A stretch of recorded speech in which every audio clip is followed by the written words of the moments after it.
Welcome back to the TwinSpires Racing Roundtable. I'm Ashley Anderson here with James Scully and Vance Hansen to talk the Queen Elizabeth II Challenge Cup, Caravel's back-to-back losses, and more. And let's jump right into the QE2 at Keeneland, where Mawj won her U.S. debut. James, after her win, is there a Breeders' Cup race she should target, and how do you rate her chances?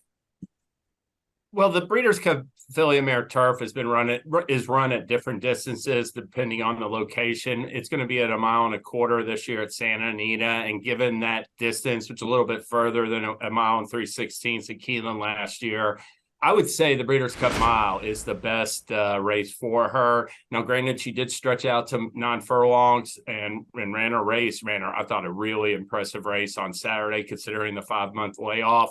Held Liddy off by about a half length or neck for the victory. And I'm not saying she couldn't get 1.25 miles effectively. I just think at this point, she's a 3-year-old filly coming back second start off the layoff. She's a proven miler. She'll relish that mile distance at Santa Anita. And I think Mawj rates as a serious win contender off of the very encouraging comeback performance, Vance. Yeah, I agree with that assessment. It sounds counterintuitive, but I think the mile is probably a better prospect for her than the Filly Mare Turf. I think one major factor is that the mile, the composition of the field could cut up again very much so this coming week, because a lot of major contenders will be competing in the British Champions Day card at Ascot on Saturday. And I have a feeling that a number of them are not going to be very willing afterwards to turn around on 2 weeks' notice and ship to California to run in the Breeders' Cup Mile. So we're talking about horses like Paddington, Inspiral, Kinross, Caldine, and I think Tahira has already been kind of eliminated from consideration from the Breeders' Cup already. So the mile isn't going to be as competitive, I think, as it looked like it could have been a few weeks ago. So I think Mawj would probably fit that a lot better. You mentioned the distance, 1.25 miles. She was getting a little tired, I thought, at the end of her race at 9 furlongs at Keeneland. But, as you mentioned, she was coming off a long layoff. She deserved to be a little fatigued going that far. It was the farthest she had run before. It was a very good effort, but I don't necessarily think that suits her stepping up and trip to 1.25 miles at Santa Anita. I think she being a front runner, I think the projected pace scenario on the Filly Mare Turf isn't going to be as ideal as it was at Keeneland. And also, there's a very serious Coolmore filly named Warm Heart, who I think is really penciled in for the Filly Mare Turf. She's got an impeccable record so far this year at longer distances, and I think she would probably be a filly that Mawj might find too tough to handle at 1.25 miles. What do you think, Ashley? I agree with you on the mile, and trainer Saeed Ben Sarur said, it looks to me she has plenty of speed as a miler, and she made it to today 9 furlongs. We'll see. The mile might be the best for her, but he wants to decide closer to the race. I am curious, though. You mentioned, taking out the European contingent, we have Up to the Mark and Master of the Seas potentially in the mile. You feel like Mawj can beat either of those horses? Yeah, those are two very serious horses also to consider for the mile. They're in contention for the mile. Yeah, Mawj would really have to step up her game, I think, to beat either one of those two. Yeah, I would agree. I mean, Up to the Sea will be the Godolphin horse will definitely be in the mile. We'll see what happens with Up to the Mark, but if he goes to the mile, it's like Van said, it's going to be a tough challenge in either place. I just think the mile distance is probably a little bit of a better fit, Ashley, for Mawj. And I wanted to mention, too, Mawj is a half-sister to Modern Games. And if Mawj were to win the Breeders' Cup Mile, she and Modern Games would become the only siblings to win that race. So we'll see what happens, and we'll see what connections end up deciding ahead of the Breeders' Cup. But let's stick to the Breeders' Cup and talk about the Turf Sprint, which Caravel won last year as a 43-1 upset against the boys. She kicked off 2023 with 3 straight wins, but she's dropped her last 2. Any concern after those 2 losses? We'll go with Vance. Well, on the one hand, for the second consecutive race, Caravel caught a turf course that had some cut in it, and that's just not her preferred kind of ground. She's going to get the kind of ground she really appreciates at Santa Anita. On the other hand, she certainly would have asserted herself over that Franklin Stakes field, I think, 6 months to a year ago, despite not getting the kind of ground that she liked. And so that makes me lean towards the proposition that perhaps she's kind of lost a step over the last couple of months. And if true, it's understandable. She is closing in on 7 years of age. I mean, she started really hitting her peak at the end of her 5-year-old campaign, and now at the age of 6. So, at any rate, the time to have Caravel from a betting perspective was last year when she was a 43-1 shot in the Breeders' Cup Turf Sprint.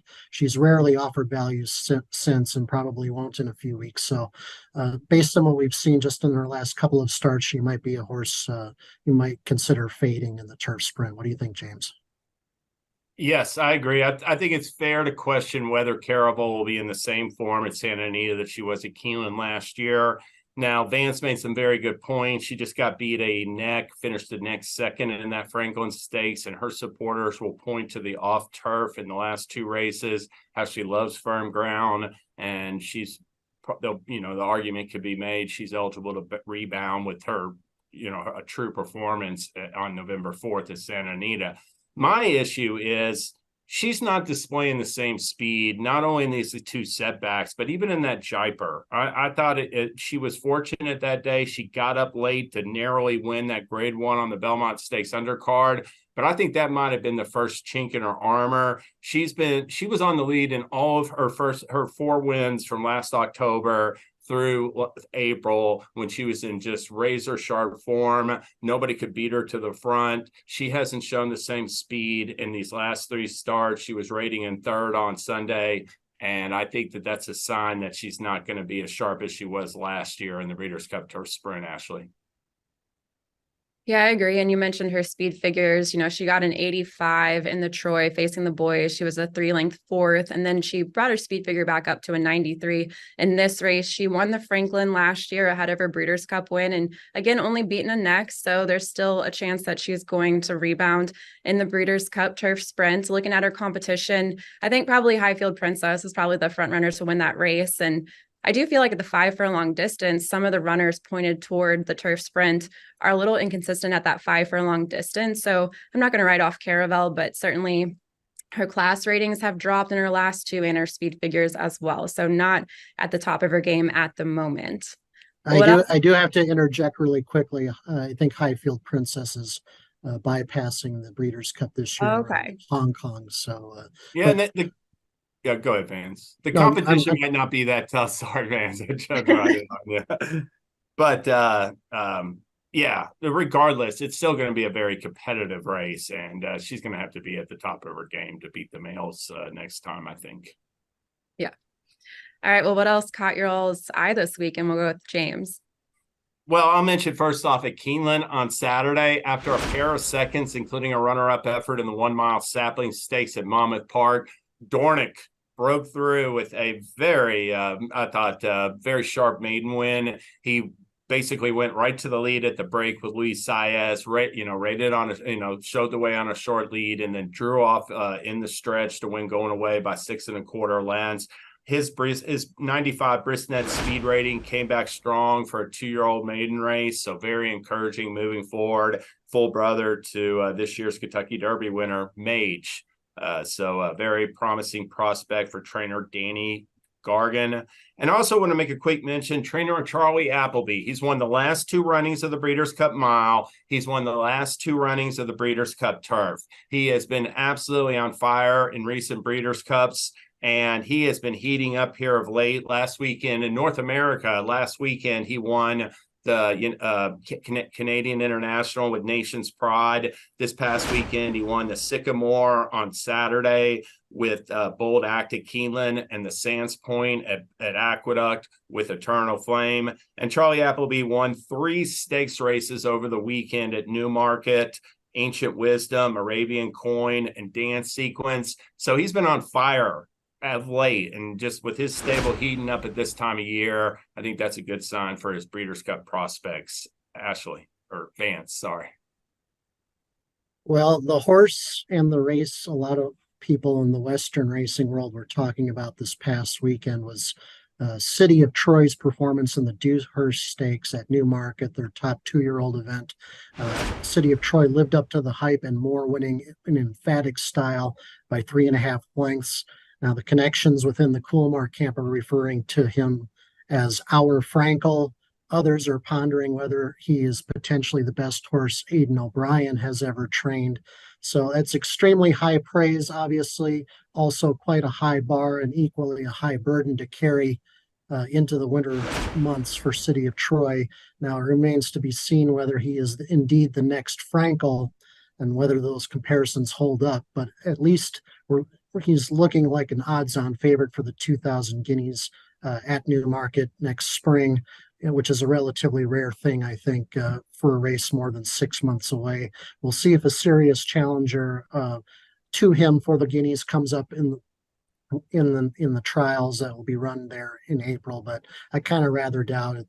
City of Troy looks like a very special Colton animal, and hopefully he'll won't have any setbacks of any kind, and we'll see how really good he is as a 3-year-old. Ashley, how about you?